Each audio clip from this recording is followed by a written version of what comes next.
Hello friends, welcome back to the Python programming session. In the earlier session, we had seen about the NumPy arrays, how to create NumPy arrays, the random creation of NumPy arrays, and the attributes of NumPy arrays. And in today's session, let's look into the creation and initialization of arrays. So there are some more methods in which we can create and initialize the NumPy arrays. So the first one is zeros. What does the zeros function do? It fills the array. It takes in shape as the first parameter, and then it takes dtype. It takes dtype as the second parameter. By default, the dtype value will be equal to float. And the third parameter is order, which will be C by default. So there are two orders, one is C and the other one is F.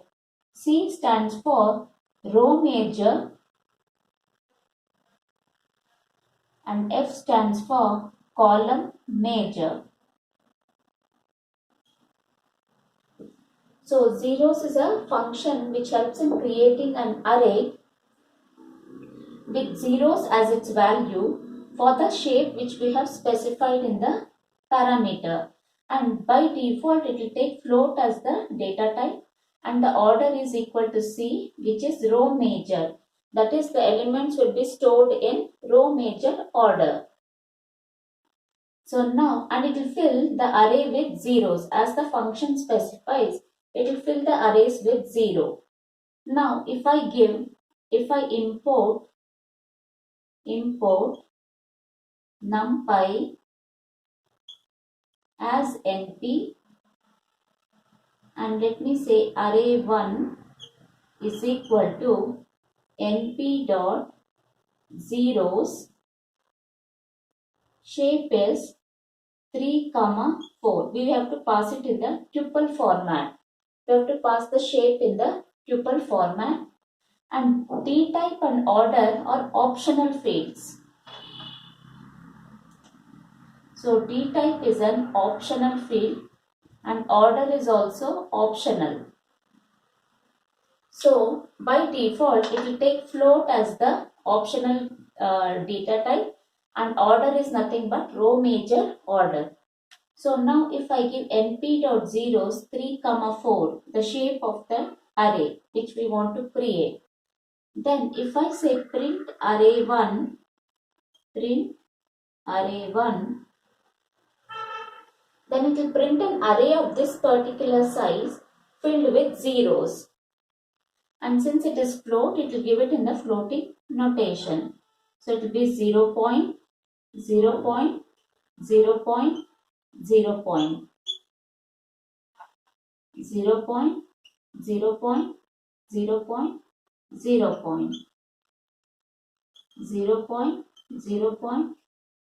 0 So it is 3 rows and 4 columns, that is 3, 4. The shape of this array is 3, 4.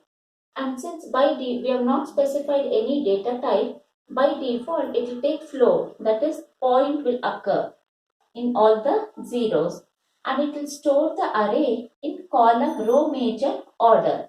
So while storing in memory, it will store it in row major order, not column C, that is row major order. And now if we give a data type over here called d type equal to int, then all the points will be eliminated and it will be in integer format. So there won't be any points. It will be in integer format filled with zeros as the name specifies. So it will be fully filled with zeros. No floating point will be present in it. So zeros function creates an array and initializes the array elements to 0 by with 0 for the desired shape, for the given shape and for the given data type. So this is how the zeros function works in Python. Now let's move on to the ones function. O-N-E-S, ones function. For this also we have to give a shape, which is a mandatory field. Data type and order are optional fields. By default, D type will be float and order will be row major order. Now if I say ones and I specify the shape as 2, 2 in tuple format, and if I give D type equal to int. So if I give this particular statement and if I say print array1, it will print a 2 by 2 array filled with ones. So it will be 1. Since the D type is integer, it will be just integers.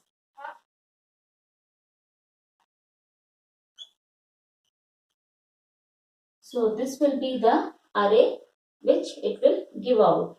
Now if I don't give any D type, by default it will take float as the D type and will give 1 point, 1 point, 1 point and 1 point. So by default it will be float. If we want any other data type, we can give that particular data type. So this is how ones function works in Python. Now let's move on to the third one, which is I.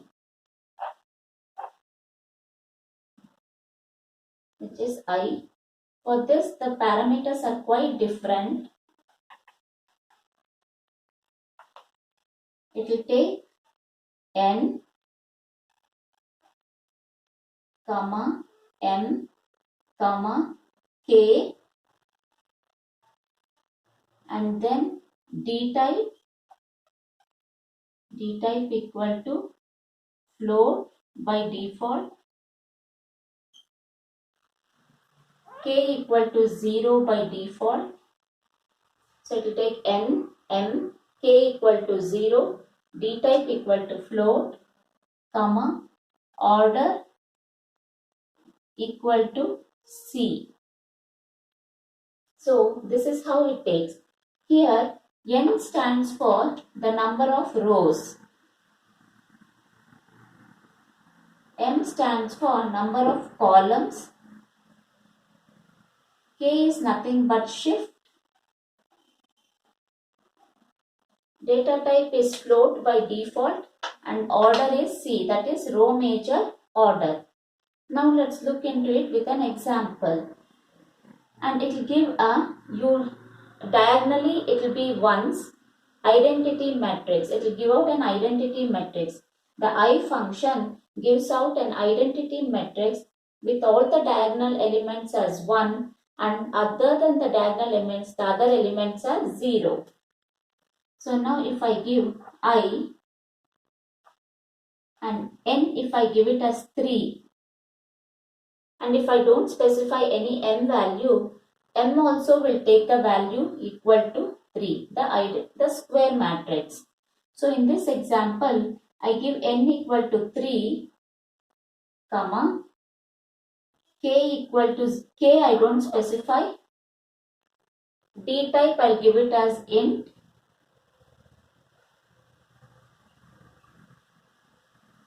D type is int, and order I won't specify. So when I give this particular statement, it will create an identity matrix with 3 rows and 3 columns, and all the items are integers. So when I say print array1, I get a matrix where all the diagonal elements are 1. So it will be 1, 0, 0, 0, 1, 0, and then 0, 0, 1. So this will the matrix which it will get created. Since I have specified int, all the elements will be integers and m also will take 3, so that it will be 3 rows and then 3 columns. If we specify 4 for m, then it will be 3 rows and 4 columns. And now, so this will be the output. Now let me change my metric such that, so 3 comma k equal to 1. I'll give k is equal to 1 and d type equal to int. When k is equal to 1, all the ones get shifted by one column. So here it will become 0 and here it will become 1. This one will shift over here. So it will be 0, 1. And this will be shifted, since it is the end of the array, it will just fill it up with 0. So for k equal to 1, the 1 gets shifted by one position, one column position. If k is 2, then it will shift by, the first one will come here and these two will become 0. So this is how k works in the I function. And it is int, d type is int, so all are integers. Now let's look into k equal to 2. So for k equal to 2, it will shift by 2 rows, 2 columns, so it becomes 0, 0, 1, 0, 0, 0 and 0, 0, 0. So this is how the I function helps in getting an identity matrix. Identity matrix where the diagonal elements are 1 and all the other elements are 0. So this is how it works in NumPy. And the fourth one is full.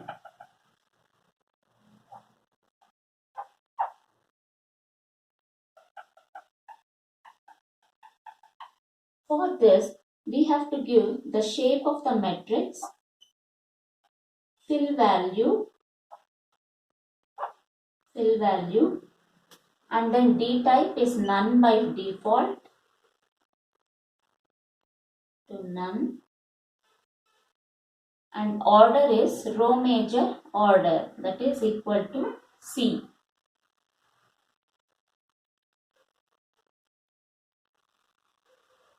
So import NumPy as np, array1 equal to full, shape is 3, 3 in tuple format, fill value is 50